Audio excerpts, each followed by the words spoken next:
자, 첫 단원이 우주의 구성 원소 단원에 해당이 되는데, 자, 보면은 일단 첫 번째 나오는 게 스펙트럼이에요. 이거 스펙트럼은 중학교 과정에서도 배우죠. 그쵸? 배웠었죠. 단순히 그러니까 프리즘 같은 이제 분광기에다가 빛을 통과를 시키면 빛마다 뭐가 다르냐면은 빛마다 굴절률이라고 하는 게 달라요. 꺾이는 정도가 달라요. 그러니까 지금 여기서 우리가 눈에 보이는 광선은 뭐예요? 가시광선이에요. 가시광선 중에 맨 위에가 적색이고 맨 아래가 자색, 보라색에 해당이 되는데, 그럼 이 중에서 누가 제일 많이 꺾였어요? 보라색. 네, 보라색. 자색이 제일 많이 꺾였고 적색이 제일 조금 꺾였단 말이에요. 그래서 이 위에 있는 빨간색이 굴절률이 가장 작고 보라색이 가장 굴절률이 커요. 그래서 제일 많이 꺾이고 덜 꺾였고, 이 빨간색 바깥쪽에 있는 광선을 뭐라고 불러주냐면은 적외선, 그 다음에는 보라색 바깥쪽에 있는 광선을 뭐라고 하냐면은 자외선, 이렇게 구분해주고, 실제로 우리가 보는 거는 뭐예요? 가시광선에 해당이 됩니다. 그리고 참고로 적외선, 가시광선, 자외선에서 적외선으로 자외선 쪽으로 가면 갈수록 파장의 길이가 점점 짧아집니다. 예. 파장의 길이가 짧아져요.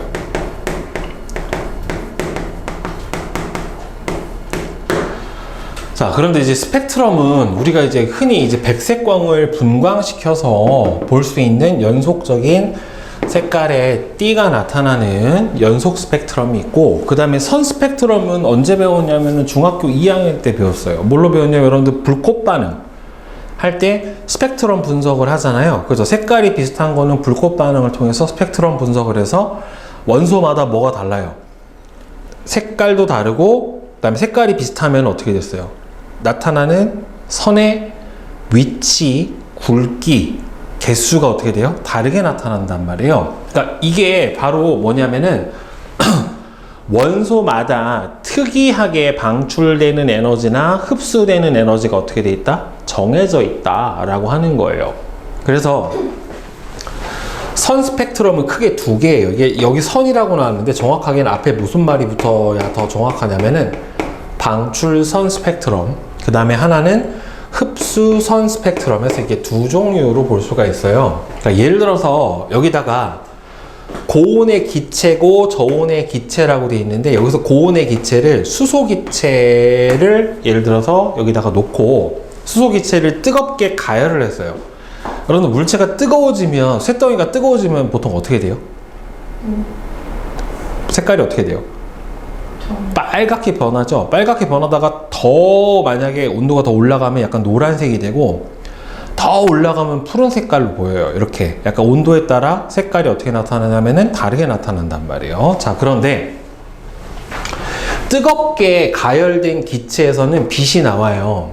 이 빛을 분광기를 통해서 보면은, 이건 백색광이 아니라 어떤 특정 뜨거운 기체를 가열해서 나오는 빛을 분광시키면은 까맣고 특정 부위에서만 뭐가 나와요? 이렇게 선이 나오는 거를 볼 수가 있어요. 그래서 가열된 기체가 방출하는 빛을 분석한 선을 뭐라고 불러주냐면은 방출선 스펙트럼이다 라고 불러줍니다. 자, 그 다음에 이번에는 어떻게 해주냐면은 이 백색광을 저온의 수소기체에다가 통과를 시키는 거예요. 이렇게 똑같은 수소기체인데 하나는 가열을 했고 하나는 저온에다가 그냥 백색광을 통과를 시켜요.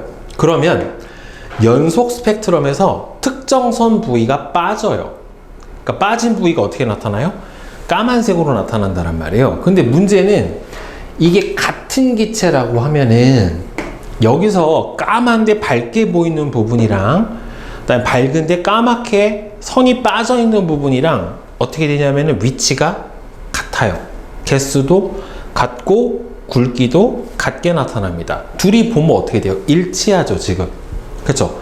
까만데 색깔이 나타나는 부분의 개수하고 굵기하고, 그 다음에는 연속 스펙트럼에서 까맣게 들어가는 부분하고 어떻게 돼요? 개수와 굵기가 같죠. 그렇죠? 그러니까 같은 기체라면은, 같은 원소면 결국에는 방출선 스펙트럼이랑 흡수선 스펙트럼이 어떻게 나타난다? 서로 같게 나타난다는 말이에요. 그러니까 이거는 왜 그러냐면은 방출하는 에너지랑 흡수하는, 그러니까 빛은 일종의 뭐냐면 에너지예요.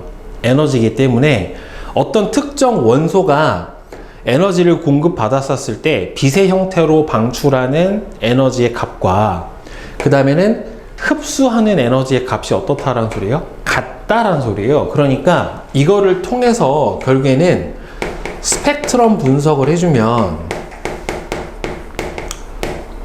분석을 하면 뭘 알 수 있냐면 원소의 종류와 상대적인 양을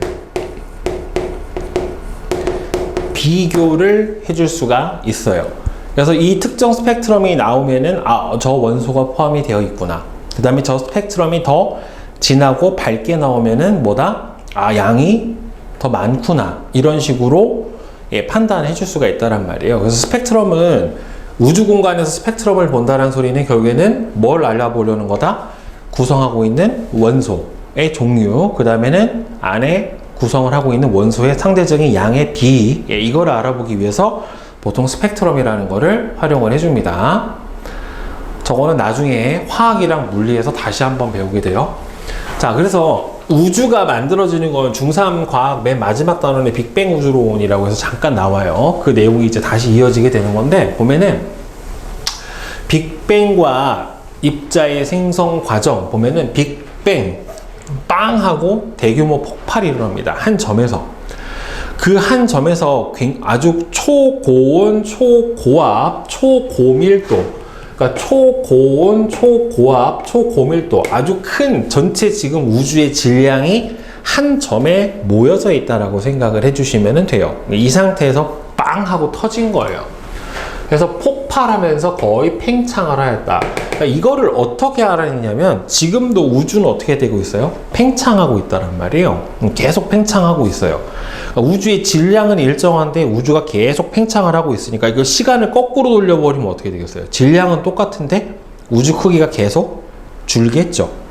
그러다가 어느 순간이 돼버리면은 더 줄이면 결국에는 뭘로 귀결되겠어요? 한 점이 될 거란 말이에요. 이제 그 상태까지 돌려서 거꾸로 시간을 돌리면 우주는 이 한 점의 대폭발에서 만들어진 거다. 그게 바로 빅뱅 우주론이에요. 결국에는. 그러면 빅뱅이 빵 터지고 나서 뭐 10의 마이너스 35초 동안, 35승 동안에 처음 만들어진 게 전자 쿼크 같은 아주 미입자들이 만들어지게 돼요. 이거를 뭐라고 하냐면 기본입자라고 해요.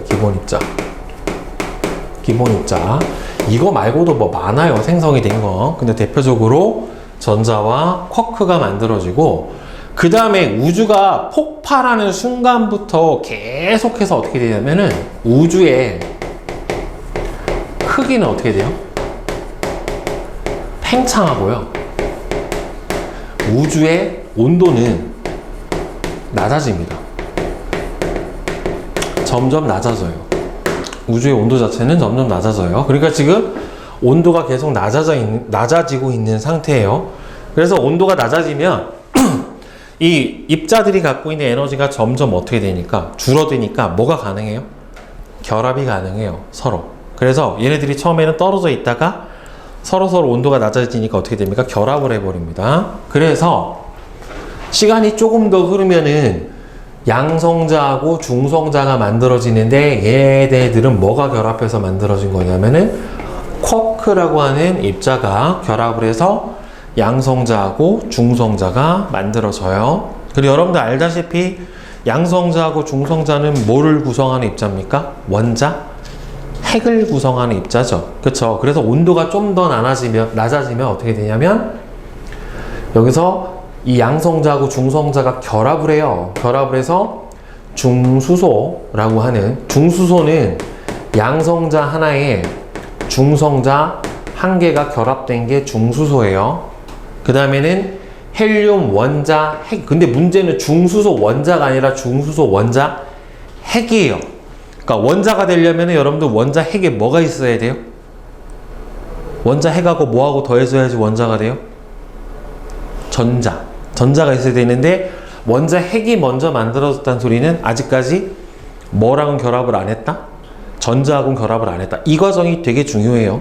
전자랑 결합을 하는 순간부터 우주가 달라져요.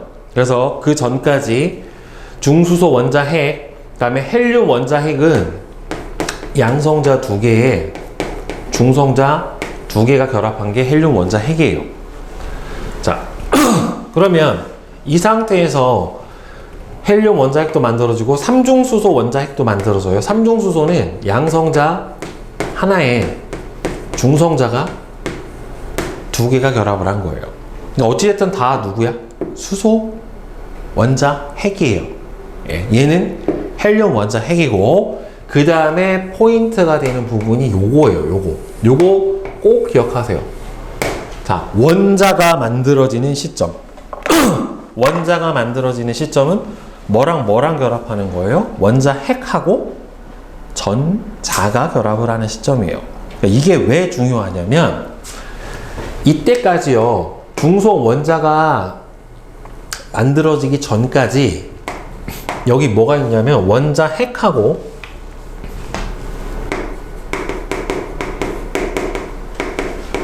전자가 서로 떨어져 있는 상태고, 여기에 뭐가 빛이 서로 갇혀 있는 상태예요. 빛이 밖으로 못 빠져나가요. 빛이 빠져나가려고 하더라도 양성자하고 전자에 부딪혀 가지고 갇혀져 있는 상태예요. 그래서 빛이 밖으로 빠져나가지를 못해서 이 원자가 만들어지기 전까지 원자핵하고 전자가 서로 떨어져 있는 이 상태를 과학 용어로 뭐라고 불러주냐면은 플라즈마 상태라고 얘기를 해주는데, 이 플라즈마 상태를 가장 간단하게 볼 수 있는 게 형광등이에요. 형광등 내부가 플라즈마 상태인데 여기서 빛이 갇혀 있어요. 그러니까 빛이 갇혀 있으니까 여러분들 형광등 보면 형광등 속이 보여요, 안 보여요? 안 보이죠? 그러니까 투명해요, 불투명해요? 불투명해요. 그래서 이때 우주 나이가 38만 년, 그리고 3000켈빈의 온도가 되기 전까지는 빛이 갇혀 있는 상태예요, 물질에. 그래서 이 상태를 불투명한 우주 상태가 되고요. 그 다음에 38만 년, 약 3000켈빈보다 온도가 낮아지면서 이때 뭐가 만들어져요? 수소 원자랑 헬륨 원자가 만들어져요. 원자가 만들어진다는 소리는 뭐랑 결합한 거예요? 원자 핵하고 전자가 결합을 해버린 거예요. 그러면은 이때 갇혀져 있던 빛이 여기서 어떻게 돼요? 밖으로 빠져 나와요. 이때부터 무슨 우주가 되는 거예요? 투명한 우주가 되는 겁니다. 그러니까 우주 공간을 우리가 볼 수 있는 상태가 되는 거죠, 결국에. 그래서 이때부터가 투명한 우주가 돼요. 이거는 시험 문제에도 매번 출제가 되고 지구과학 원에도 그대로 나와요. 그래서 이 시기 38만 년과 3000켈빈이라고 하는 저 온도 상당히 중요합니다. 저때 빛과 물질이 뭐가 되었다? 분리가 되었다. 투명한 우주가 되면서 빛과 물질이 분리가 되었다. 예. 이게 굉장히 중요합니다. 저때 빠져나온 빛 갖다가 나중에 다시 다루게 돼요. 알겠죠? 요거 과정까지 꼭 기억을 해 놓으세요. 자, 그러면은 그 다음. 자, 그러면 빅뱅 시기에는 힘과 빛까지 뭉친 상태였어요. 한꺼번에 다 모든 물질이 힘과 에너지까지 다 한 점에 모여 있었어요. 그러다가 우주가 빵 터져서 팽창하기 시작을 하면서 아까도 얘기했지만 온도가 점점 낮아져요. 이거 일종의 이거를 뭐라고 하냐면 단열 팽창이라고 얘기를 해요. 여러분들 이거 구름 생성 과정에서 배웠었죠. 구름 만들어질 때 공기가 상승하면서 온도가 낮아져 가지고 이제 이슬점 도달해서 이제 구름이 만들어지는 것처럼 원래 갖고 있는 에너지를 통해서 계속해서 부피가 커지니까 온도가 어떻게 되는 거예요? 낮아지는 거예요. 낮아져 가요. 그러면서 여러 기본 입자들이 생깁니다. 그리고 입자들끼리는 아까도 얘기했처럼 결합을 해서 더 무거운 입자들을 만들어내요. 그래서 맨 처음에 짧은 시간 동안 급격히 팽창을 할 때 힘과 빛이 분리가 되면서 쿼크랑 전자와 같은 물질을 이루는 기본 입자가 만들어지게 돼요. 참고로 쿼크는 종류가 원래는 6개예요. 무슨 업 쿼크, 다운 쿼크, 이상한 쿼크, 뭐 매력 있는 쿼크, 꼭대기 쿼크, 바닥 쿼크 해가지고 총 6종류가 있는데, 여러분들이 그냥 그래도 알아둘만 하면 좋은 게 업 쿼크라는 게 있고 다운 쿼크라고 하는 게 있어요. 이 두 종류는 알아놓으세요. 왜 그러냐면 이게 전하량 때문에 그래요. 업, 다운 하는 업 쿼크랑 다운 쿼크라고 하는 게 있어요. 근데 업 쿼크는 전하량이 얼마냐면 플러스 3분의 2예요. 다운 쿼크는 마이너스 3분의 1이에요. 네, 원래는 이 뒤에 전자의 전하량에다가 이만큼을 곱한 값에 해당이 되는데 플러스 3분의 2 업이 다운이 마이너스 3분의 1에 해당이 돼요. 그래서 이때 쿼크가 여러분들 3개씩 결합을 해서 양성자와 중성자를 만들어내게 되는데, 양성자는 쿼크 3개 중에서 업, 다운이에요. 업 2개, 다운 하나가 결합한 거예요. 그럼 봐봐. 업 2개면 얼마가 돼요? 3분의 4에다가 다운 하나 더 해봐. 그럼 얼마가 돼요? 3분의 3, 1이죠. 그래서 전하량이 플러스 1이 돼요. 그 다음에 중성자는 다운, 업이에요. 그러니까 마이너스 3분의 2 플러스 3분의 2가 되니까 합쳐주면 얼마가 돼요? 0이죠. 네, 그래서 전하량이 없어요.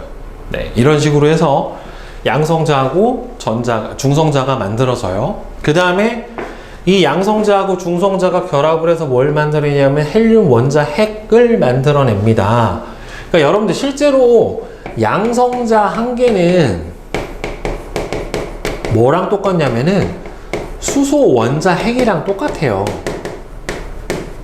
양성자 한 개가 수소 원자 핵이랑 똑같아요. 이제 왜 그러냐면 여러분들 원자는 뭐가 있냐면 원자마다 넘버링이 돼 있어요. 원자 번호라고 하는 게 있어요.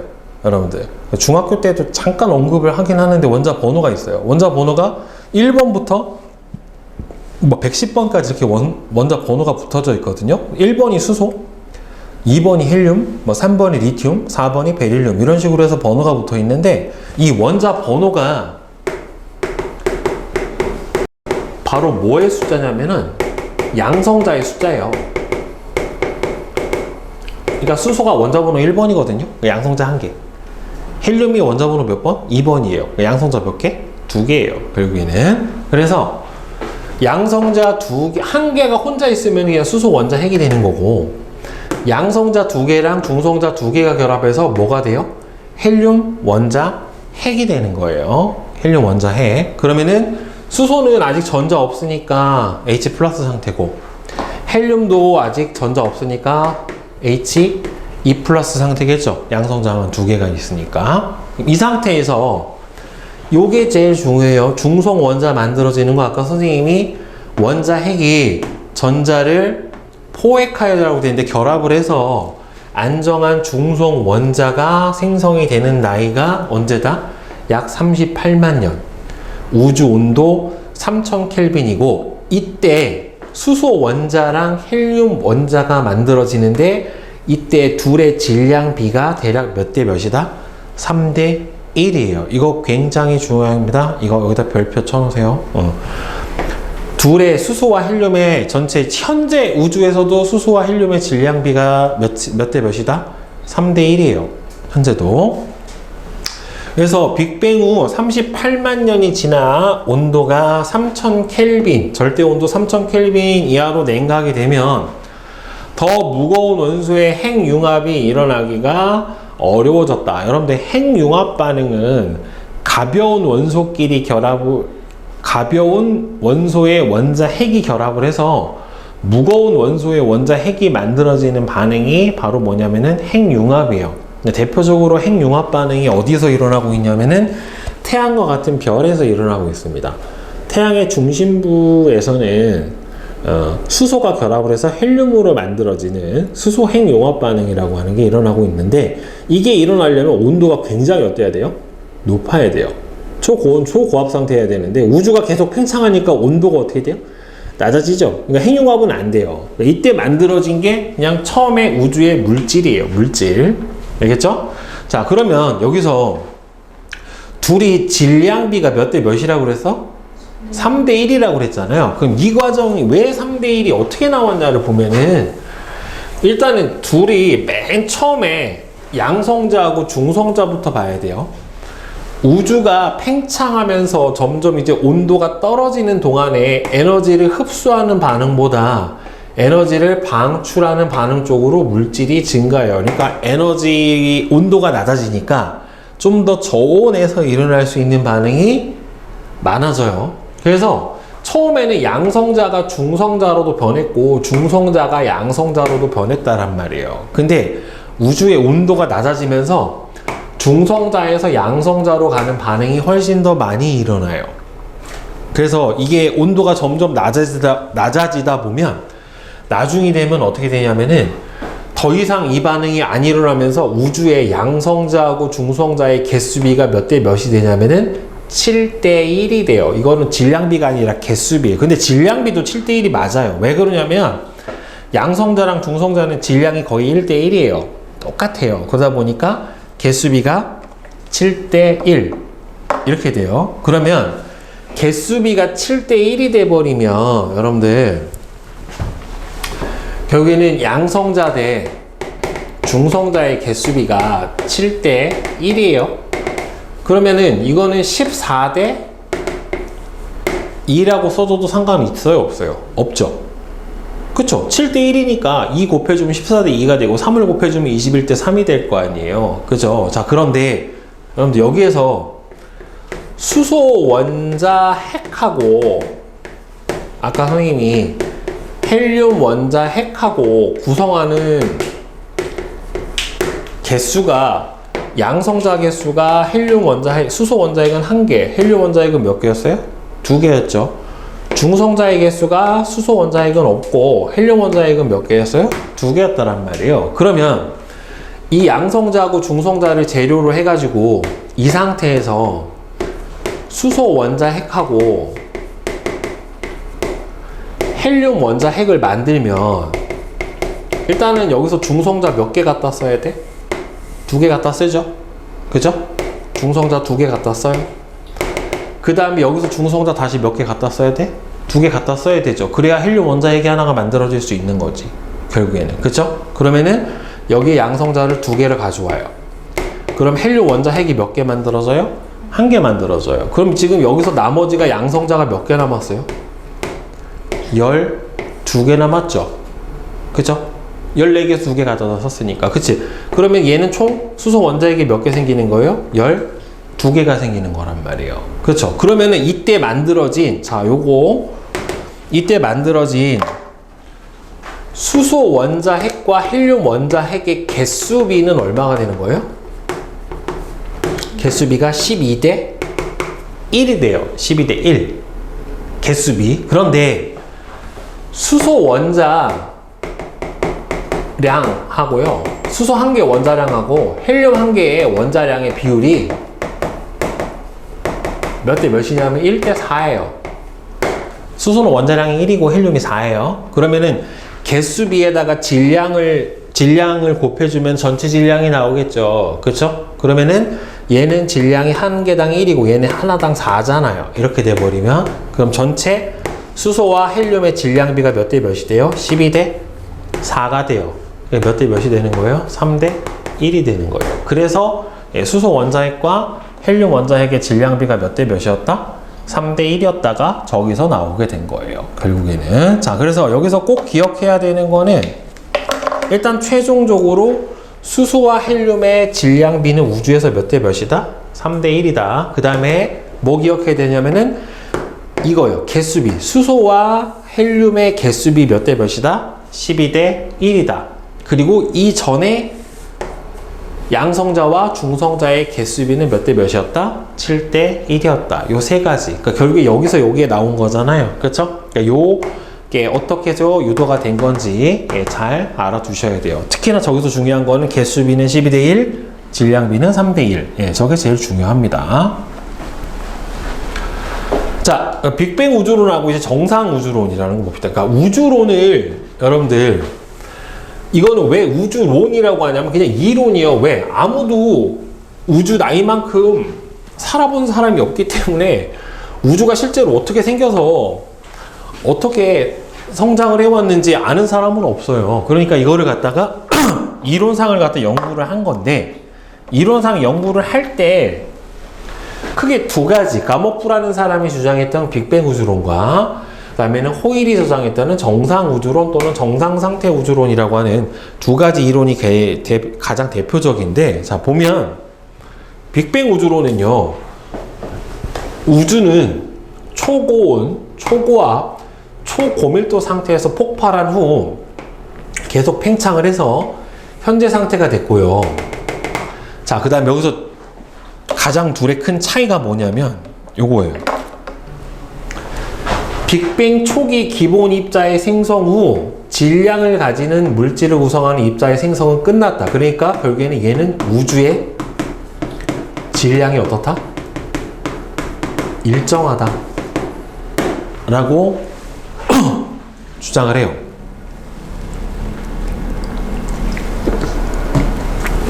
자, 그런데 정상상태 우주론은 우주는 팽창하고 진화하지만 전체적인 밀도와 온도는 일정하게 영원히 계속된다. 자, 그러면 우주가 팽창을 해요. 그죠? 원래 팽창을 하면 여기서 온도가 어떻게 된다고 그랬어요? 낮아져요. 빅뱅 우주론에서는.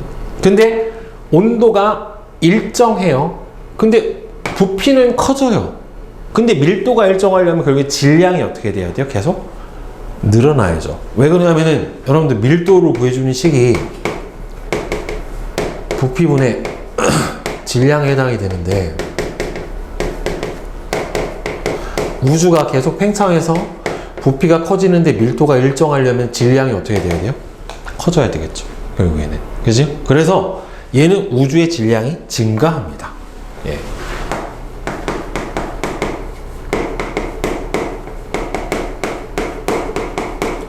그리하여 빅뱅 우주론은 온도는 내려가고요. 질량이 일정해서 밀도가 감소합니다. 그 다음에 정상상태 우주론은 온도는 일정하고 질량이 증가해서 밀도가 일정합니다. 대신에 공통점은 둘 다 우주는 어떻게 된다? 팽창한다라고 하는 거는 공통점을 가지고 있어요. 예, 그런데 차이점은 질량과 밀도에서 차이가 난다라고 하는 겁니다. 알겠죠? 자, 그러면 이 둘 중에서 누가 맞는 거냐면은 빅뱅 우주론이 더 적합한 우주론에 해당이 돼요. 그러면은 이게 왜 적합한지는 결국에는 요거예요.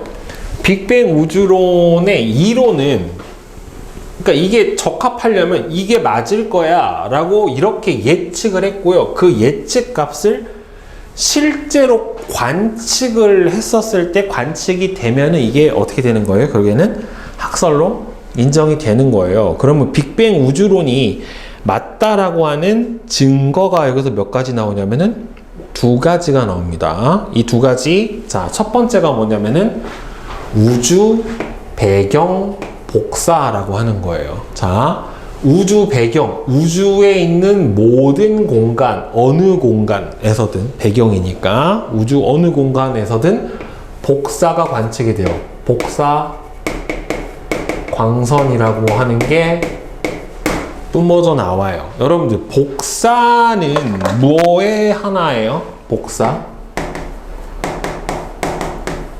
복사는 무슨 방법 중에 하나예요? 열 전달 방법 중에 하나예요. 그래서 복사는 모든 물체는 자신의 온도에 해당하는 복사 광선을 방출을 해요. 참고로 고온에서 저온으로 갈수록 이쪽은 보통 자외선, 가시광선, 적외선 이런 형태로 저온의 물체일수록 파장이 긴 복사광선을 방출하고 고온일수록 파장이 짧은 복사광선을 방출해요. 사람도 열이 있잖아요. 체온이 있잖아요. 사람의 체온에 해당할 만큼 적외선 복사광선을 방출해요. 지구도 적외선 복사광선을 방출합니다. 태양은 가시광선이나 자외선을 복사광선을 방출을 해요. 그래서 우리가 물체를 볼 수 있게 되는 거고. 자, 그래서 이 우주 배경 복사는 결국에는 우주에 있는 모든 부분에서 복사광선이 나온다라는 소리예요. 그러니까 복사광선이 나온다는 소리는 결국에는 우주가 뭘 갖고 있다는 소리예요? 온도를 가지고 있다는 소리예요. 온도를 갖고 있다는 소리는 이게 열 에너지를 공급을 받은 거죠. 그러면은 이 열 에너지가 어디서 나왔겠느냐 거든요. 그게 바로 뭐냐면 아까 빅뱅이 일어난 후 38만 년의 시간이 지났을 때, 즉 3000 켈빈이 됐었을 때 원자 핵과 전자가 결합하면서 물질과 빛이 분리됐다라고 했죠. 이때 빠져나온 빛이 우주 온 공간으로 퍼져버린 거예요. 그때 우주 온도는 얼마였어요? 3000 켈빈이었어요. 근데 지금 우주 온도가 대략 몇 켈빈 정도 되냐면은 3 켈빈 정도 돼요. 영하 한 270도 정도 되는 거예요. 그때는 3000도씨 정도 됐고 지금은 영하 한 300도씨 정도 돼요. 영하 300도씨 정도 되는 게 지금 우주의 온도거든요. 그러니까 보면은 현재 우주의 모든 곳에서 거의 같은 세기로 전파가 관측이 되는데, 전파도 비식이니까 일종의 복사광선이란 말이에요. 현재 관측되는 전파는 약 3켈빈 정도의 물체가 방출하는 빛의 파장하고 거의 같아요. 그러니까 우주의 온도가 얼마다? 3켈빈 정도 된다는 소리예요. 그러면 미래에 관측을 한다면 우주 배경 복사의 파장은 지금보다 온도가 더 낮아질 거니까 파장 길이가 더 길어질 거다 라고 하는 거죠. 왜? 우주는 계속 팽창하니까 우주의 온도가 낮아질 거다. 결국에는 이게 봐봐, 관측 증거인 까닭이 우주 탄생 초기에는 온도와 밀도가 매우 높아서 빛이 직진할 수가 없이 아까 갇혀 있는 상태였고, 우주의 온도가 낮아지면서 원자 핵과 전자가 결합을 하면서 빛이 퍼져나갔고, 이 퍼져나간 빛이 우주 공간에 흡수가 되고 우주가 계속 팽창하면서, 그때 팽창 비율로 계산을 해봤더니 38만 년 전에 3000 켈빈이었으면 지금은 3 켈빈쯤 됐을 거고, 그러면 우주 공간에서 3 켈빈 정도에 해당하는 복사광선이 나올 거야 라고 예측을 했어요. 그랬더니 실제 관측을 해보니까 어떻게 됐어요? 관측이 된 거죠, 결국에. 그러니까 이 우주 배경 복사라고 하는 게 빅뱅 우주론의 근거가 될 수가 있는 거예요. 그랬다면 이럴 거다라고 예측을 했는데 실제 그 값을 어떻게 한 거예요?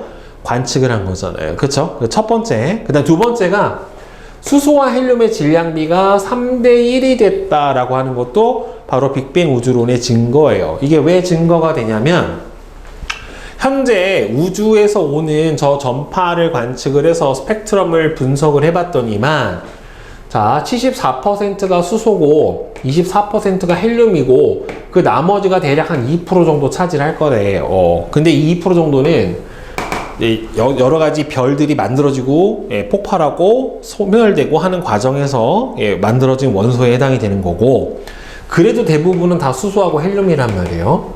그래서 빅뱅 후 쿼크 만들어지고, 쿼크가 결합해서 양성자, 중성자 되고, 이들의 결합으로 헬륨이 만들어져서 우리가 아까 계산했던 게 질량비가 수소하고 헬륨이 3대1이 나오는 거였었잖아요. 그쵸? 그럴 거다라고 예측을 했어요. 근데 실제로 보니까, 자, 스펙트럼을 실제로 관측을 했더니만 우주 공간에 있는 수소와 헬륨의 질량비가 얼마였대? 3대1이 나오더래요. 그러니까 이렇게 예측을 했던 것과 실제로 스펙트럼 분석을 했더니 나오는 값이 어떻더라? 일치하더라. 그러니까 뭐다? 우리가 예상했던 예측값과 실제 관측값이 일치한다는 소리는 빅뱅 우주론이 우주 탄생의 근거로 어떻다? 적합하다 라고 보는 게 맞는 거죠. 그래서 결국에는 빅뱅 우주론이 뭐다? 현재 가장 대세 학설로 인정을 받고 있어요. 그래서 우주 탄생 진화 과정 다시 한번 정리를 해봅시다. 자, 여기서 보면은 크게 두 단계로 나눠주죠. 선생님이 아까도 얘기했지만은 불투명한 우주와 투명한 우주로 나눠줍니다. 그쵸? 불투명한 우주는 빛과 물질이 같이 존재하는 상태. 투명한 우주가 되면서 빛이 물질에서 분리되고, 이때 바로 뭐가 우주 배경 복사에 해당하는 빛이 빠져나간 시기가 바로 요때에 해당이 된다는 말이에요. 그렇죠? 그래서 38만 년 3000켈빈 됐었을 때 빛과 물질이 분리가 된 겁니다. 그래서 저 시점을 기준으로 해서 불투명한 우주와 투명한 우주, 그리고 투명한 우주가 되면서 저때 빠져나온 빛은 바로 무엇이 되었다? 우주 배경 복사가 되었다 라고 해석을 해볼 수가 있게 되는 거죠. 그죠? 그 옆에 나와 있는 이제 탐구에서 이게 스펙트럼을 관찰을 한 건데, 여기 이제 칠판보다는 여러분들 책을 보시면 선 개수나 이런 거 더 정확하게 볼 수 있어요. 자, 이 실험 과정에 대한 설명은 수소 방전관, 그러니까 수소 방전관은 수소 기체를 채워놓고 거기다가 뭐예요? 높은 전압을 걸어준 거예요. 그러면은 그 상태에서 빛이 나오고, 그 빛을 분광기로 분해해서 본 게 선 스펙트럼에 해당이 되는 겁니다. 방출선에 해당이 되는 거예요. 오케이? 자, 따라서 1번이 맞게 되겠죠. 방전과는 전부 다 방출선이에요. 선생님이 아까 얘기했죠. 방출선하고 흡수선의 차이는, 방출선은 배경이 까맣고 특정 부분만 밝게 남아 있어요. 흡수선은 연속 스펙트럼에서 흡수한 부분만 뭐가 돼 있어요? 까맣게 빠져 있어요. 그러니까 그걸로 구분해 주시면 되고, 그 다음에 2번은 어떤 원소 A와 B와 별의 대기 성분을 분석을 했어요. 그럼 이 별의 대기는 최소 몇 개의 원소로 이루어져 있는가? 일단 A가 요 안에 포함이 되어 있어요? 안 되어 있어요? 돼 있죠? 겹쳐요? 안 겹쳐요? 겹치죠, 정확하게. 그 다음에 B도 여기 포함이 돼요? 안 돼요? 되죠? 근데 여기 안 되는 것도 있죠. 그럼 최소한 일단 A하고 B는 반드시 포함하고, 여기 뭔가 뭐를 X가 하나가 더 있겠죠. 최소 몇 개가 더 있을지 모르지만, 그치? 그러니까 최소 몇 개다? 3개라고 해야 돼요. 2개라고 하면 틀려요. 선이 남는 게 있기 때문에. 오케이? 자, 그러면 거기 12부터 15까지 한번 풀어봅시다.